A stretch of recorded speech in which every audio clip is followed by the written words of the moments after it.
On today's Locked On Jayhawks, we're going to discuss Jalen Wilson as a National Player of the Year candidate. And we're going to even discuss, even though he is that, is he even the most important player on the team? Plus some fun with KenPom comparisons for the players and a What If Wednesday on this edition of Locked On Jayhawks. You are Locked On Jayhawks, your daily podcast on the Kansas Jayhawks. Part of the Locked On Podcast Network, your team every day.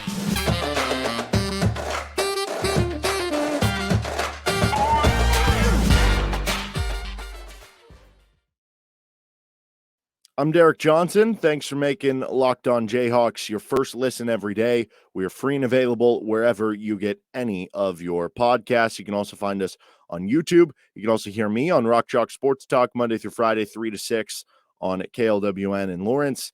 And on today's Locked On Jayhawks, we're going to talk about Jalen Wilson as a National Player of the Year candidate. We're going to discuss if he even is the most important player on the team, even despite that. We're going to get to some KenPom player comparisons. Those are always fun. And then we're going to finish things out with a What If Wednesday. But first, this episode of Locked On Jayhawks is brought to you by Omaha Steaks. Omaha Steaks is a gift from the heart, a gift that will be remembered with every unforgettable bite. Order with complete confidence today, knowing you're ordering the very best. Visit omahasteaks.com. Use promo code LOCKEDON at checkout to get an extra $30 off your order. Jalen Wilson has been putting up remarkable numbers so far this season. Over 20 points per game, nearly 10 rebounds per game. And when you do those things on a Kansas team that has a lot of national attention, that is a top 10 team in the country, you are obviously going to be, vaulted into the National Player of the Year candidacy. And so much so that, certain places have him number 2 right now in terms of that. So KenPom has a Player of the Year race. He's actually second on that right now. He is 7th on Evan Miyakawa's website. He is 10th on Bart Torvik's website. So no matter where you look, he is top 10. I think if you polled a bunch of the writers, he would be more consensusly top 5. But that's pretty much what those say. Now, what about betting sites? Because that's maybe a good indication of where the market's at here. He is 2nd on some different betting sites. Zach Edey is actually right now kind of been the runaway favorite for Purdue. He's just been a monster. Seems like he just puts up 20 and 10, 20 and 15 every game. And he's just kind of unstoppable in the post, like shooting super high efficiency. He is the center, a Purdue offense that is just built around him with shooters around him because of the gravity he creates in the middle of the offense. And it opens everything up for them. And Purdue has been pretty unstoppable so far this season. They've been one of the 2 or 3 best teams in the country. So it makes sense. He is playing 50, though, which shows how, I guess, great of a start he's had. And I don't get that being this early in the season. Like, I understand Zach Edey being the favorite right now. But gosh, we still have 3 months to go. You know what I mean? Or I guess even 4 months to go before we get to the NCAA tournament. Being at plus 150, I mean, that tells you that he is like by far the favorite, because then you drop down all the way to Jalen Wilson and Oscar Tshiebwe. And again, I'm not saying Edey should not be the favorite, but that much of a favorite with still this much ball to go, I don't know. Doesn't seem like there's a lot of good odds if you wanted to place a bet there. But Jalen is at 10-1 right now. Oscar Tshiebwe is also at 10-1. So they're tied for second in the odds list, which shows you how good of a season Jalen's been. By the way, Trace Jackson Davis is at 11-1. He's the next player behind him. Certainly that'll be interesting on Saturday, and actually makes it so that, you have a national spotlight matchup between 2 top 15 ranked teams, 2 historically great programs in Kansas and Indiana, and you have 2 National Player of the Year candidates who play similar-ish positions. I think Jackson Davis more so is going to be guarded maybe by like KJ Adams. I don't know who Jackson Davis will guard at the other end. Maybe he'll be guarding KJ as well. But you could have some certain matchups between those 2 players, and whoever comes out on top, both individually and team-wise, could get a nice little boost in this National Player of the Year race. The point is, everywhere you look, you can make a very good case that Jalen Wilson is one of the top 2 or 3 candidates, and you can even make a case that he should and could win the National Player of the Year so far this season. And I would say he is KU's best player, right? That's not a hard argument. You are a National Player of the Year candidate. You are an All-American candidate, a Big 12 Player of the Year candidate. You're leading the team in scoring. You're leading the team in rebounding. You're second on the team in assists per game. You're the guy that they go to when they need a tough bucket. You can grind out buckets for a team that sometimes in the half court gets a little stuck in that regard. You've improved your defense. He's not Kevin McCullough or Dajuan Harris there, but I don't think he's like a minus there. He's average, maybe even at times a plus defender. So, yes, Jalen Wilson is the best player on this team. I don't want to get that confused with the topic of this conversation. At the same point in time, though, with all those things being said and true about him being a National Player of the Year candidate and being right up there with anybody in the country, you can make the argument that while he's KU's best player, he's actually maybe the second or third most important player on the team. You might be rolling your eyes. You might be sitting there going, oh, gosh, what are we doing here? And maybe that's the case. And honestly, by the end of this, I might, tie a bow on this, and that might not be the case. But just entertain the discussion here for a second. Dajuan Harris puts KU in every single best possible position every time he is out on the floor offensively, it seems like. I mean, things just run so much smoother. And you look to the Tennessee game, and nothing was working for the team overall. So I don't know how much it would have helped, but certainly it's easy to point to the time that KU has looked literally worse than any other time this season, that Tennessee game, and be like, oh, what was the common denominator there? Well, Dajuan Harris only played 17, 18 minutes because he was in foul trouble all game and he fouled out, right? Jalen Wilson played that full game. He struggled. Now, it's just one game, so it could just be a matchup thing, and you shouldn't take every lesson from just one individual game. But if you just look at the full body of work with what Dajuan Harris has done, man, he just constantly gets KU into the right spot. Everything is in control when he is on the floor. It's like a calming presence out there. And he's also a pesky defender who really keys the point of attack defense for KU on the other end of the ball. We always say guards win in March. Well, KU has one of the best point guards in the country with Dajuan Harris. So Jalen might be the best player on the team.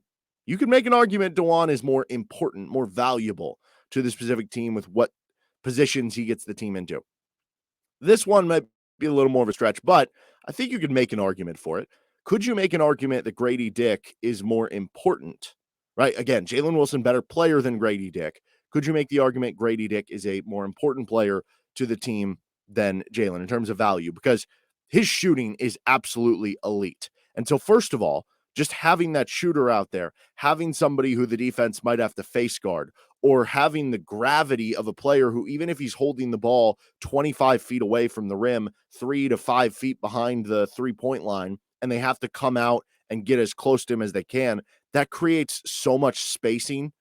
And just the gravity of having a player like that on the floor where, yeah, if they are face guarding him, it basically opens up spacing in terms of being 4-on-4, which a player like Jalen Wilson thrives on getting open driving lanes to the rim. So having a player like that is so crucial and important for this team.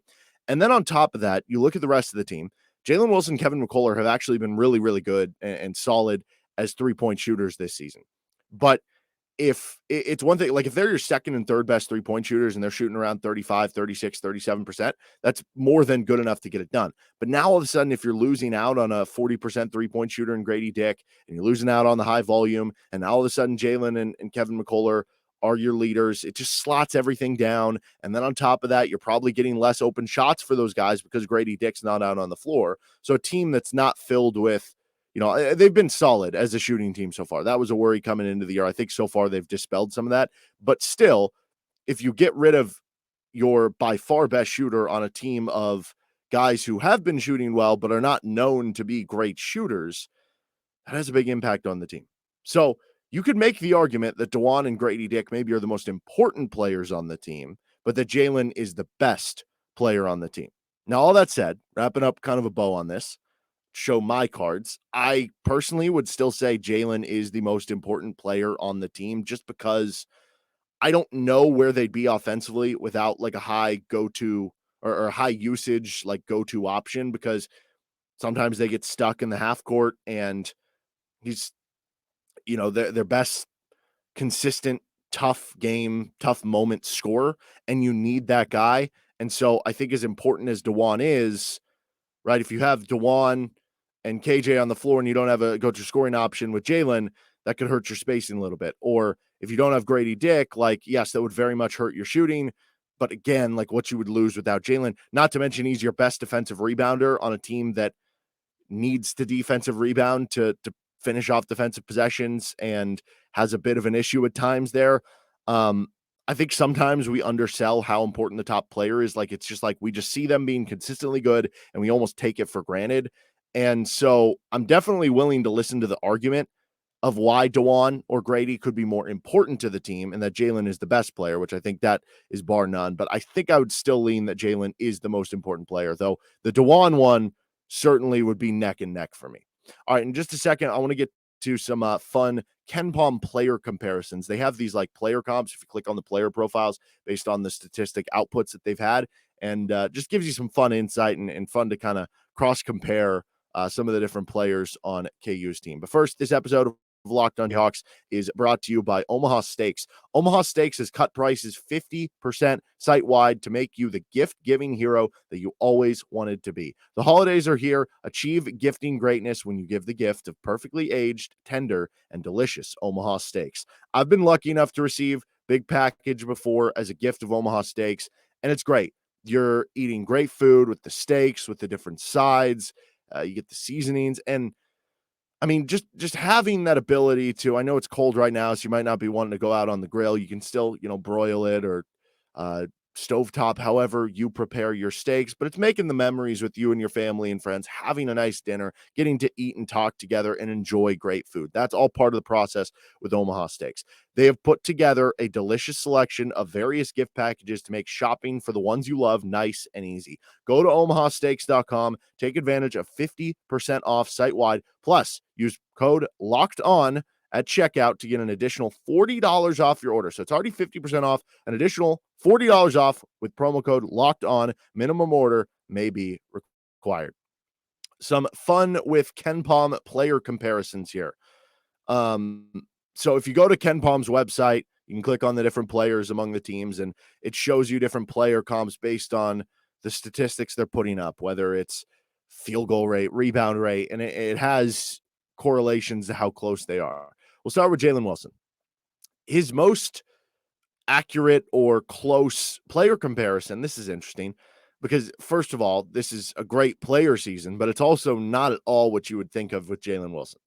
2014 Doug McDermott, right? You don't think of, like, when I think of Doug McDermott, I think of this big shooting power forward who could hit shots from every level of the floor, very skilled on the block and the post, whereas Jalen is more of like a straight line drive driver who can bully ball you.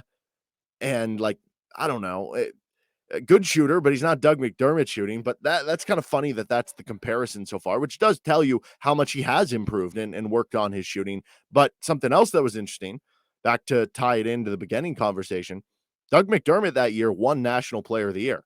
That's the comparison right now for Jalen Wilson on KenPom. Some of the other ones that pop up on there are certainly interesting too. 2016 George Niang for Iowa State. 2012 Keita Bates-Diop for I think Ohio State, and then Robbie Hummel in 2012. I think the Keita Bates-Diop was 2018. I think I wrote the year wrong down. But Robbie Hummel, who we remember from that 2012 season, nearly torching KU into a second round upset, but KU coming through on top. And again, like, I guess all those guys I view as like the way to put it would be finesse skilled power forwards who could really stretch it. And like, yes, Jalen is a finesse skilled power forward in terms of being able to be a power forward who can shoot the ball and dribble and stuff, but he is a lot more like bully ball, again, being able to physical contact than I think a lot of those other guys, which I think is kind of funny. Kevin McCullough, 2011 Kent Bazemore, who you might not have remembered Kent Bazemore much from his college days. I think he played at Old Dominion, but he spent a while in the NBA as being like a really good defensive stopper, being kind of a 3-and-D guy. So I think that's interesting. And then 2016 Abdul Nader from Iowa State. I think he's better than both those players. He had a bit of a slow start to the season, especially scoring wise, which is why those would be the case. But both those guys were excellent defenders, which kind of adds up to what he's done. Here's Gradey Dick, 2018 Gary Trent Jr. from Duke. That was he was on the Duke team that Kansas beat in the Elite Eight to go to the Final Four. That one, I don't know. I'm having a hard time wrapping my head around that one. 2017 Jacob Evans. That one is just wild from Cincinnati. He was like a, I don't know, really good defensive player, bit of a Swiss Army knife in certain regards. So that's interesting. This one is very well. 2013 Otto Porter, which like guy who is just great in the post, great passer, great feel for the game, could shoot it pretty well, but it's just you don't really see the Gradey Dick comparison there. This is the one that I found really fun. One of his player comparisons, 2017 Sviatoslav Mikhailuk. So first of all, it wasn't the 2018 version, which I thought was interesting, but the 2017 version, which we've heard that comparison before with Gradey Dick to Svi in terms of just being shooters. How about Dajuan Harris? These are ones that don't really pop off the page. 2015 Shannon Scott with Ohio State. 2014 David Stockton, the son of John Stockton with Gonzaga, just being a really good facilitator. The thing is with Dajuan's, you're going to have a hard time comparing him to other players as far as the statistical profile because it doesn't tell the whole story with him. You almost get a mix of like David. I know people probably don't like this next guy I'm going to name, but David Stockton and Aaron Kraft, like from the defensive side of the ball, from the facilitating side, from David Stockton, and then KJ Adams, 2014 Akeel Mitchell, who was a really good defender on a Virginia team that was that's when they kind of started to get really good, and I think tells you a little bit about him. And then I went through some of the other players, the bench players and players who are maybe role players not playing as much. It wasn't a ton super interesting when you're not playing that way or that I wanted to share out. But this is I don't know if it's my favorite one, but it's one that makes you scratch your head and, just be like, oh, really? MJ Rice, his fifth most conclusive player comparison, 2015 Grayson Allen. MJ Rice is Grayson Allen. What? Yeah, that's a little funny there. All right, we're going to finish things off here with a What If Wednesday with Locked On Jayhawks. But first, this episode of Locked On Jayhawks is brought to you by BetOnline. BetOnline.net is your number one source for sports betting information, stats, news, and analysis. Get the latest odds with BetOnline and trends for every professional and amateur league out there, from pro football to college bowl season to basketball to the World Cup. They've got it all at betonline.net. If you love sports podcasts, you can even find those at BetOnline as well. They are the fastest and easiest way to get your betting information. Head to the website today or use your mobile device to learn more. You can bet on Kansas in the Liberty Bowl. Whenever the line comes out for Kansas, Indiana, you can bet on that. Bowl season starts in just a few days. That's super exciting. You'll have plenty to bet on. Bet online, where the game starts. Finishing things out on this edition of Locked On Jayhawks, as coming up on tomorrow's show, by the way, we're going to dive into Lance Leipold's bowl game past and some other things heading into the bowl and the long layoff for KU. And then on Friday's show, we'll get to a KU Indiana preview ahead of the game on Saturday. But our What If Wednesday for today's edition of the show. What if Dajuan Harris stayed committed to Missouri State and qualified? Because I don't know the whole process there of if he just decommitted from Missouri State because of the Kansas offer, or if he didn't qualify, so that allowed him to decommit. Certainly he had to redshirt his first year with KU, which I think was a bit academically, but it might have been because of the beyond the qualification stuff, just because you were committed to a school and then you got out at a late point of time. So it was like transferring, and that was before the free transfer rule. I don't know why, but regardless, led to a cool story. Because if you didn't see this, there was a story last year, and I'm blanking on which beat writer had it on the beat for KU basketball. So apologies here, because there's a really good story about Dajuan Harris becoming like the team leader in GPA and academics even after that. So it's a really cool story of a guy kind of turning things around. But nonetheless, what if he does stay committed for Missouri State and qualify? So first of all, I guess the quick side of it, this is a podcast based about Kansas, so I'm not going to spend too much time on the Missouri State side, but Missouri State might be like very good, right? I mean,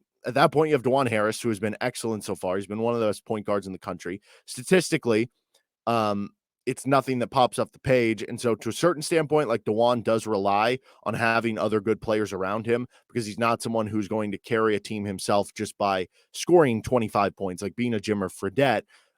But he would put you in all the right situations. And Missouri State had Isaiah Mosley, who was just an unbelievable scorer. He ended up transferring to Missouri and was kind of MIA from the game against Kansas on Saturday, but really good scorer. I would imagine him and Dajuan are like best friends. If they're both there, maybe he never transfers and he stays, and they have quite a squad. And that could be like a potential, NCAA tournament darling if those two guys are still there. But If he never comes to Kansas, it'd certainly be interesting where KU would be at right now. So you look a couple years ago, and I mean, shoot, I don't know. You're just giving point guard minutes to a bunch of other players, and I guess Marcus Garrett is having to handle even a bigger load at the point guard position. That would have been his redshirt freshman year during the COVID year when he played a little bit. I don't know. Maybe you don't beat Eastern Washington in the first round of the NCAA tournament, which I'm sure some people are like, you know what? That's fine because we just got smoked by USC. We wouldn't have had to endure the USC loss because Dajuan was great in that NCAA tournament game against Eastern Washington. Less of an impact, though, that first year. Last year, though, I mean, you don't win the title, right?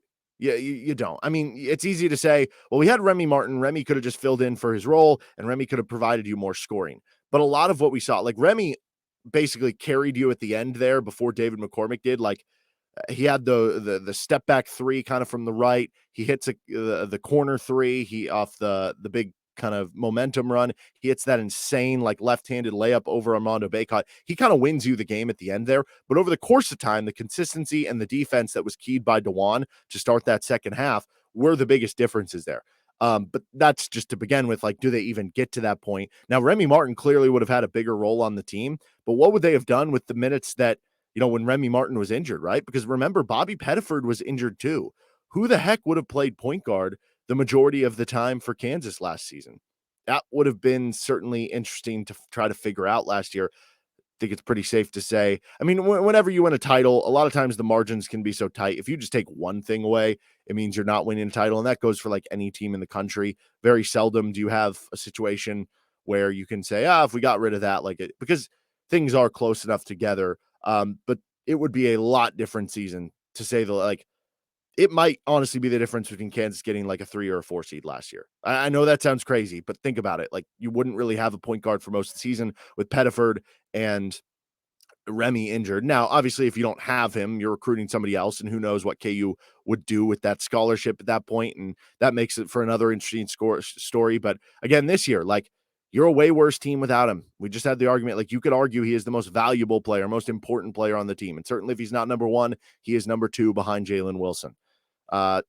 Just kind of crazy to think when you add him to the list of KU point guards who were committed to a small school, Frank Mason to Towson, Devontae Graham to Appalachian State, and how they wound up at Kansas. In the case of Mason, he won National Player of the Year. In the case of Devontae Graham, he was first-team All-American. And in the case of Dajuan Harris, I don't know if he's going to get those lofty awards because the points and some of the stats don't, feed as much into that as those guys do. But certainly he is going to go down as a very valuable all-time KU player who has won a national championship and is searching for another. And at the very least, he's Aaron Miles with a national championship, which Aaron Miles is a player who's been debated. Should he have his jersey retired or not? You add a national championship to that, maybe he would be. Just saying. All right, that's going to do it for this episode of Locked On Jayhawks. If you have anything you want for the show to talk about, hit us up. You can hit us up in the comment section at YouTube or at D Johnson Radio on Twitter. And don't forget to subscribe to the show so you can get all the latest with Locked On Jayhawks, wherever you get your podcasts or on YouTube. That'll do it for today's episode. Have a good rest of your day. Coming on Rock Chalk Sports Talk later today. Adios.